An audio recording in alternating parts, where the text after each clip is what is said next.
Once again, we're with Ross Trethewey up at TE2 Engineering in Boston, and we had a previous discussion where we talked about once homes get big enough, and in Massachusetts it's 12,000 square feet, they start to look at them like basically commercial buildings, and that's when they require that you work with a mechanical engineer. And so what Ross is able to do is a level above the kind of design that I do, because you're just spending a lot more time. You can bring a lot more of your background and expertise to this. Sure. Yeah. Can you walk us through this giant house design? Sure. So yeah, it's still a design in progress right now. So this is a house that we got asked by the architect to design. So we're kind of interfacing with the architect, with the owner directly, and with the builder. These are all custom builds that you do, by the way. There's always an occupant that's present and can answer questions. That's right. Yep. So the owner is present and answering. They're not on every call. They're on just some calls. So we basically have owners meetings and we have architect and builder meetings. And so basically design team versus owner.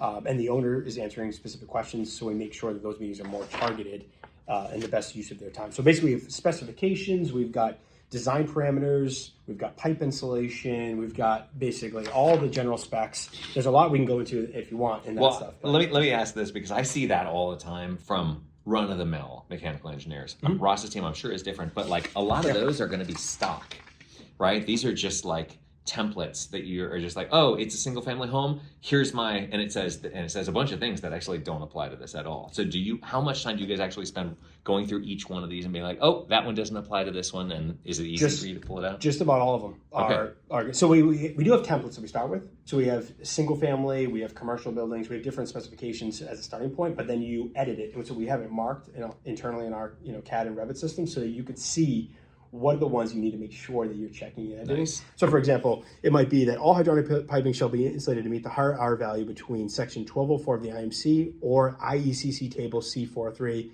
or the local HA requirement minimum R value of R3. So we have a minimum that's called out. So we want a minimum, on all hydronic piping of R3, but we might step it up based on the code or based on what area we're in. And last note about these specs, by the way, it's important that it is in the plans, because that is what your subcontractors are signing to do, but it will not save you, because you still have to go there and inspect it and find the ones that are not insulated and say, hey, you said you were going to insulate those, and then they say what, then you say and then so like you still got to do the inspections. So when we do the design project, I didn't even mention this, but we go schematic design, design development, construction documents, and then these are the construction documents, let's say, and that gets built off of. And then we're in the CA, or construction administration phase of the project. And so during CA, we're answering RFIs, which means basically request for information, like from the mechanical contractor saying, hey, I have a question about your drawings. What does this mean? What does that mean? How do you want me to do this? So we can provide context. We can also do site visits to visit the site to make sure that they're following the plan. And then also answering questions. We want to look at it collaboratively. It's not like us against them. It's more like, hey, this is the way we think is best. If you have a better way of doing it, please bring it to our attention so we can actually let's have a conversation about it. It's not like these are kind of like the end all be all. It's, hey, this is a starting point. We think it's a really good design. If you think there's a better way to do it, let's talk about it, right? And that process of answering those questions is built into the project price, right? That's right. Yeah. So some of the CA is hourly. So we don't know if we're going to answer 5 questions or 1,000 questions on a project. So sometimes we'll do it on an hourly basis. Okay. But if you're a professional watching this, and I used to do that, I used to be like, hey, I can only stretch myself so thin, and I would charge for answering questions. And what I found was people would not ask me, but they could be like, let's save $200 and not ask this question, and then they would do it wrong, and then I'd be like, why did you ask me? And we have clients like that. Yeah, we do. We do have clients like that. So, we're looking at the floor plans, and the first thing that we're doing is figuring out the zones. So, and think of zones as heating and cooling control systems. So this is basically a basement space, very open, but they do have conditioned space that will be finished here. So we're going to be obviously conditioning that. The dashed red lines represent radiant floor heating systems. And so there's radiant zones, and then there are air zones. And so we're kind of grouping those all together. Okay, 2 quick things. Number 1, an architect clearly has his name all over this thing. Like, this is an architectural plan that's beautiful. I'm sure it's going to be very It's going to be gorgeous.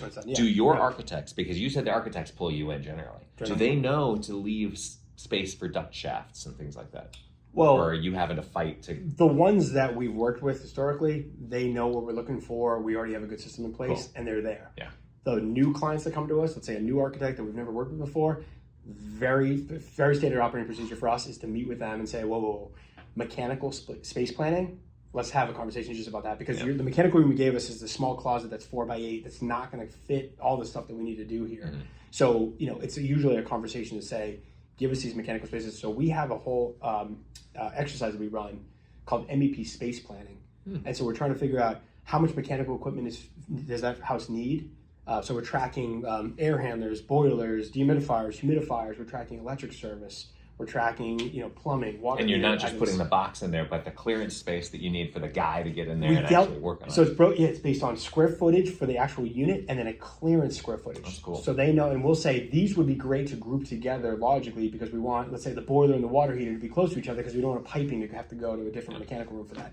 So we'll do that. So we'll give them recommended MEP mechanical room spaces that we need to make sure that they can allocate for us. That's super cool. Because without it, we have no chance of getting it right. And this is one of the differences between a firm that has a lot of employees and a firm that has no employees, is like the attention to detail at that level you're not going to get from me. Right. The other thing here that I just wanted to point out is that Ross is doing something that I often talk people out of, and I want to hear how he's doing this right. Sure. Which is running radiant heat in the wintertime, but then air handler running air conditioning in the summertime, I think is a really interesting. Is that what is about to happen here? That's Air basically side what we've cooling. designed here. Yep. Okay, so I'm really Air's doing other things besides cooling, but yeah. keep going. Okay, so I'm excited to see how you're making this work. So Yeah. so please continue. Yeah, so we're calling out thermostats, we're calling out floor temperature sensors, we're calling out wall temperature sensors. So a lot of times the thermostat might be in a closet where they don't want to see it, or in a mechanical room, but we still have to do air sensing and we still have to do floor sensing. And the floor sensing is the most important critical item for getting the radiant right. So we can talk about that in terms of why that matters. But this homeowner loved radiant floor heating. It's in a cold climate.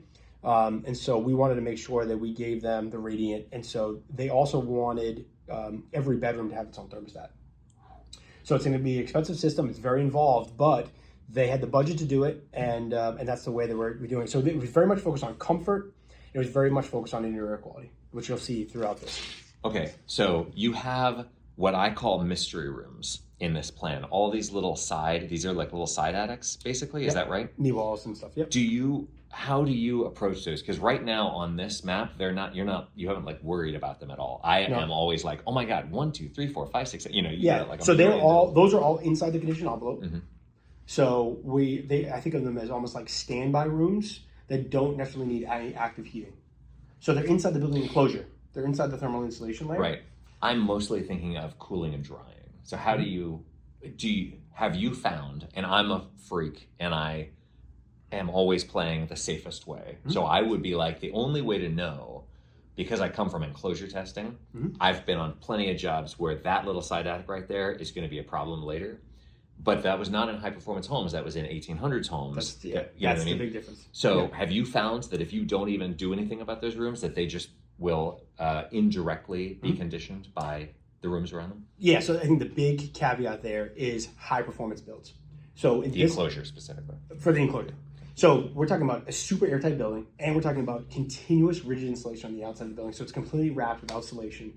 So we have roof insulation on top of the sheathing. We have all of that wrapping around the outside. So there's zero thermal bridging. We don't have any of that. So what it ends up doing when you have a super airtight, high performance enclosure, what it allows you to do is say, hey, that storage room or that knee wall space is going to be pretty darn close to the room adjacent to it without any active heating or active cooling or active dehumidification given to it. As long as you don't insulate the wall between that storage space, because all these interior walls getting insulated thing, that's also something that worries me. Yeah, that is true. That is true. In this case, that's not the case. The only thing that's getting insulated here is for acoustical reasons, and that's going to be at between the first floor and the second floor, and those floor assemblies. Those are going to be filled with mineral wool for but that's only for acoustics. Got it. So yeah, I think, but it's a very good point. If this was not a high performance build, those are spaces that I would be concerned about as well. Okay.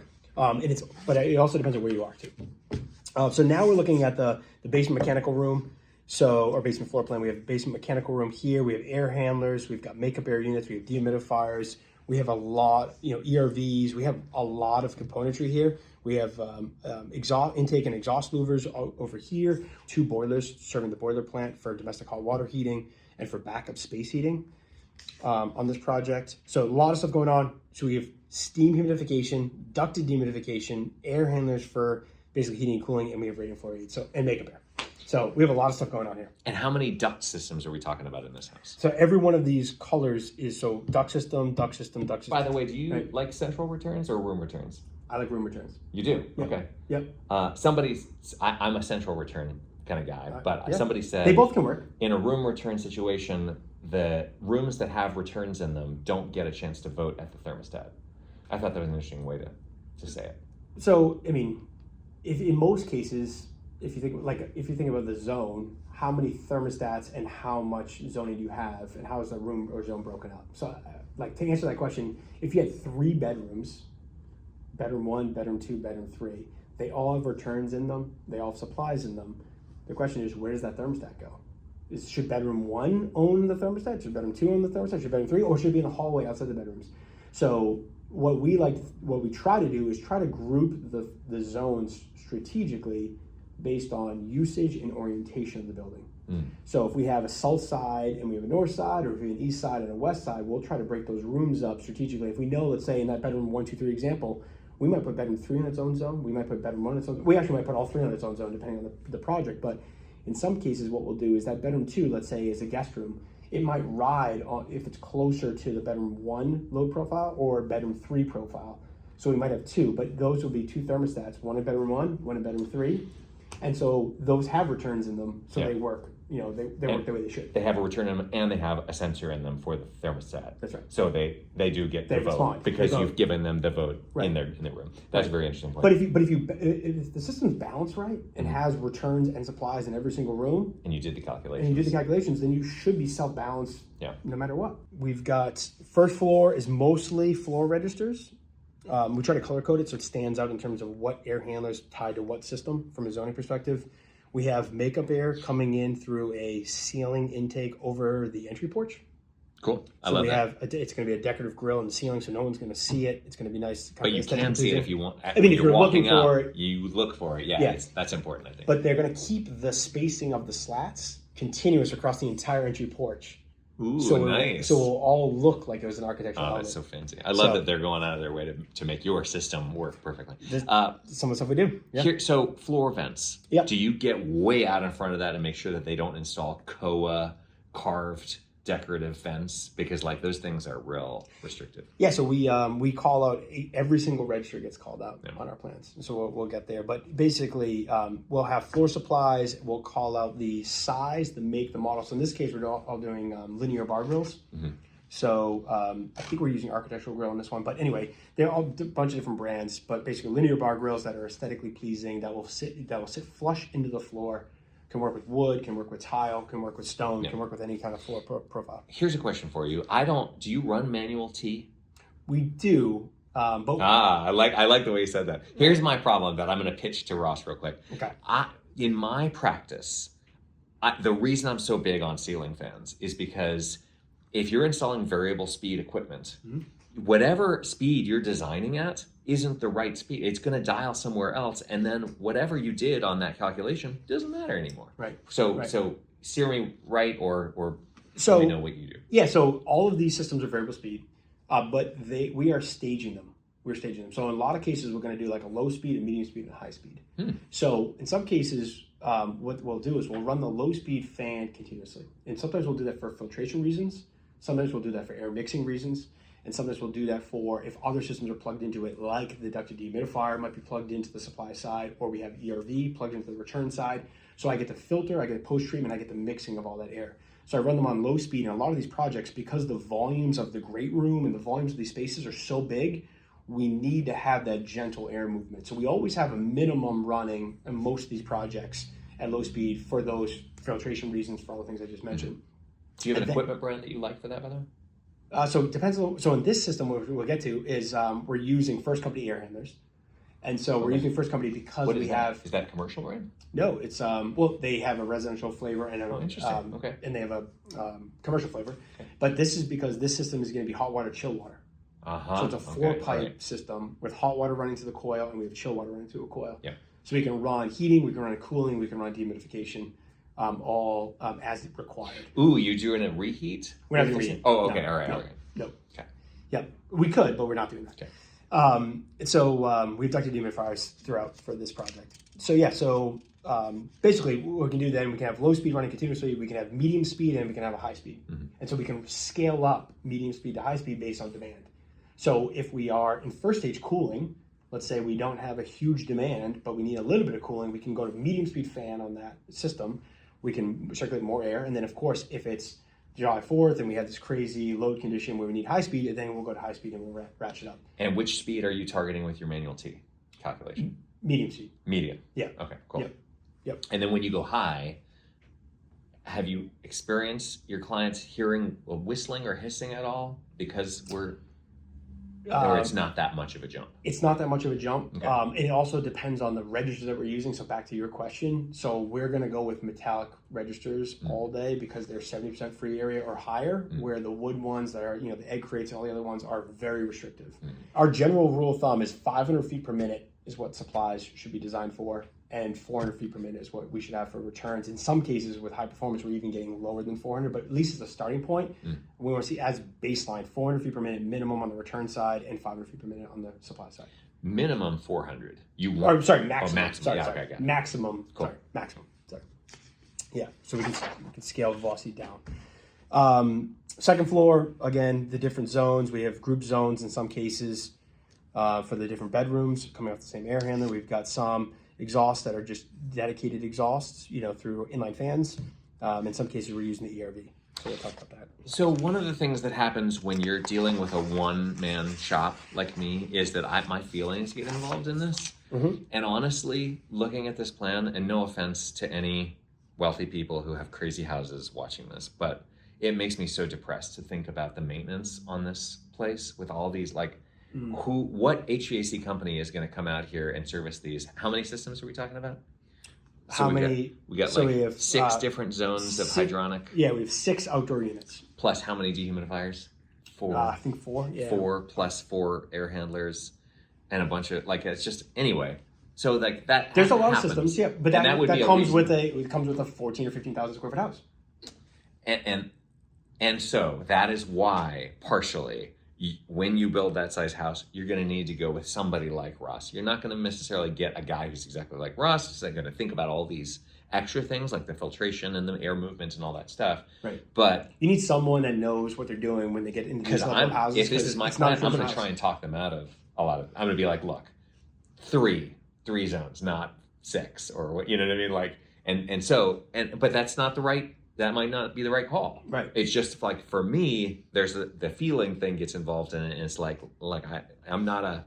So anyway, I think that your ability to separate and be like, look, this is just a building. I don't care about it. Right. In that way. These are very unique projects where I would say that the clients that we're working with, some of these projects, the laws of physics don't apply to them. They have house managers. It's true. Right. It's true. Yeah. They have house managers, they have property caretakers, etc. But my point is that where the budget is not the number one prism that they're looking at the project from, they're saying, hey, we have the budget to do it. I want to focus on comfort, number 1. I want to look at indoor air quality, number 2. And they want to focus in on these things, and they're going to hire someone like us to basically put the plan together. Yes, it does increase the number of equipment. Yes, it does add complexity to the system. But we're going into a very, very kind of very strategic and targeted system to meet their specific goals and expectations. And so it's fun. The way I look at it, these projects are super fun because you get to work and do some creative stuff, where we can get into geothermal, we can get into ground source heat pumps, we can get into doing some really cool control strategies and stuff like that. It's not for everybody. It's not for every house, right? But this is, a nice kind of fun project that we get to work on. So it's, I often feel like a homeschool kid when I'm doing designs like this, because I get into my thing where I picked a particular HVAC brand because it fit all my punch lists. It's quiet, airtight, runs 24/7, and I'm like, great, I can stop looking now because, and if you have other suggestions, bring them to me, and I'll be like, does it meet the punch list? But I'm not going to go out of my way to be like, oh, let's learn about all these things. And I feel like that's essentially what you have to be here as a master of so many different kinds of pieces of equipment you're plugging into all, even just the sensors. Probably there's more sensors here than I could get through in months. We educate ourselves every single day. We go to trainings all the time, whether it's summer camp, whether it's a manufacturer training. We're going to see LG for their new air to water heat pump product that's coming out. So we're getting trained in 2 weeks. So like we're always reinvesting into the company and our people to make sure, hey, we are the experts. We're on the leading edge.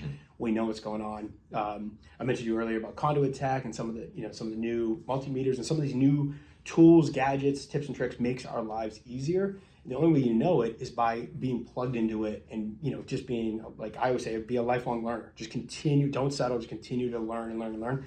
And so on this project, we're using a four pipe air to water heat pump strategy. So basically there are some outdoor units that produce hot water or chilled water, and the hot water can go to heat the building or the chilled water can go to cool the building. And with the hot water, we can also do domestic hot water. So we have heat pumps that are doing heating, cooling, and domestic hot water.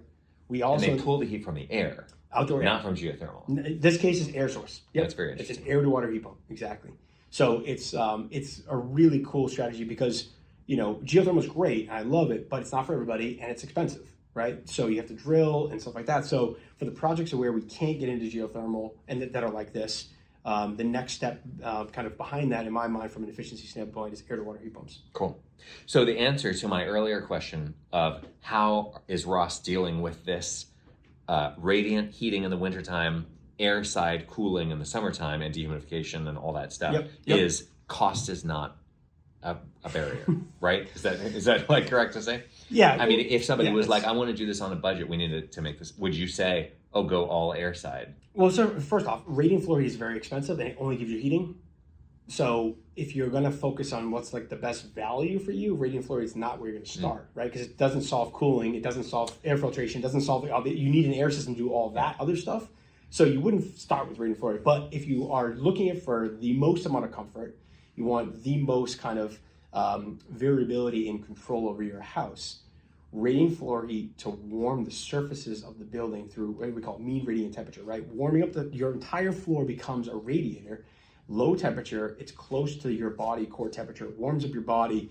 There's no air blowing on you. There's no drafts. There's no noise. There should be air blowing on you if you do the design right. Well, yes. So yeah, what we're doing is we're doing always supplies at the perimeter, and we're bringing it gently across the other side of the room. So the idea is that we're always going to get a little bit of cross flow across the room, but it's a gentle breeze in that low speed that I talked about, which is we're just cycling air to blow it at the windows, bring it across the room. Yeah, you can't feel it. You can't feel it. You can't feel it. It's below 20 feet per minute across your skin. You can't feel it. Yeah. And that is what we're trying to do with the air side stuff, is to cool and warm the surface, all the surface stuff. That's one of the things that we were talking about earlier with Manual J, is that it's not counting for that thermal capacitance of all your stuff in the house, the furnitures and the walls and the all that stuff. Yeah. So this is very interesting. I really enjoyed seeing this. Thank you very much for walking us through one of your design. I mean, this is pretty exciting. So you guys make sure that you comment below. Go check out Ross's site.